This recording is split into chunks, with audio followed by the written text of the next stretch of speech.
ثم السبیل یسرہ،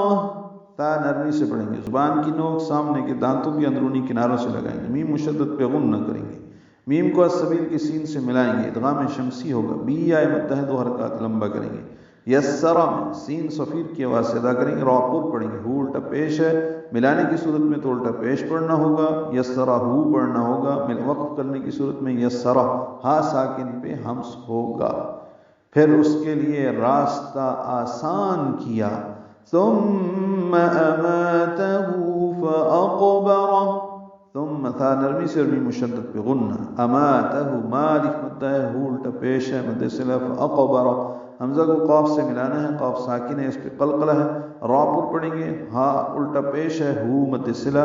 اور اس پہ وقف کریں گے تو یہ ہا ساکن ہو جائے گا، فاقبرہ، فقبرہ نہیں پڑھنا، فاقبرہ حمزہ بالجہر ادا ہوگا اور قاف سے ملانا ہوگا، ہو الٹا پیش ہے، ملانے کی صورت میں فاقبرہ ہو پڑھنا ہوگا،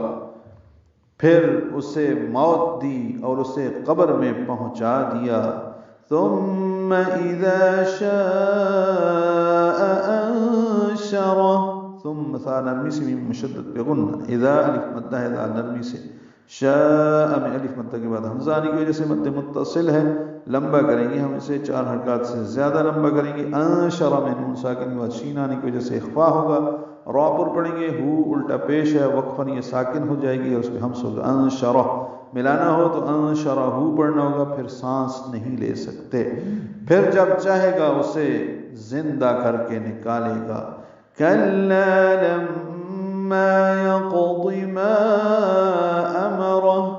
کلا ایک اور کلا آیا ہے اسی سورہ میں جو میں نے پہلے بتایا شروع میں کہ کل کلا کی تعداد 33 ہے اور یہ وہ 19 میں سے ایک اور مقام ہے جہاں پہ وقف کرنا درست نہیں، کلا کاف لام سے ملائیں گے، لا الف مدہ، لما بھی مشدد پہ غنہ ہے، لام باریک ہے، ما الف مدہ ہے، یقض قاف ساکن ہے، اس پہ قلقلہ ہے، یہ پر ہے، ضاد بھی پر ہے، جلدی اور معروف پڑھیں گے، یقض ما امر، ما الف مدہ ہے اور اس کے بعد حمزہ دوسرے کلمے میں آنے کی وجہ سے مد منفصل ہے، ہم اسے 4 حرکات لمبا کریں گے، ما امر حمزہ بالجہر ادا کریں گے، میم کو جلدی پڑھیں گے، را پر پڑھیں گے، ہو الٹا پیش ہے، یہ وقفاً ساکن ہو جائے گی، ما امرہ اور اس پہ سانس جاری رکھیں گے پڑھتے ہوئے، بے شک وہ بجا نہ لایا جو اس سے اللہ نے حکم دیا تھا،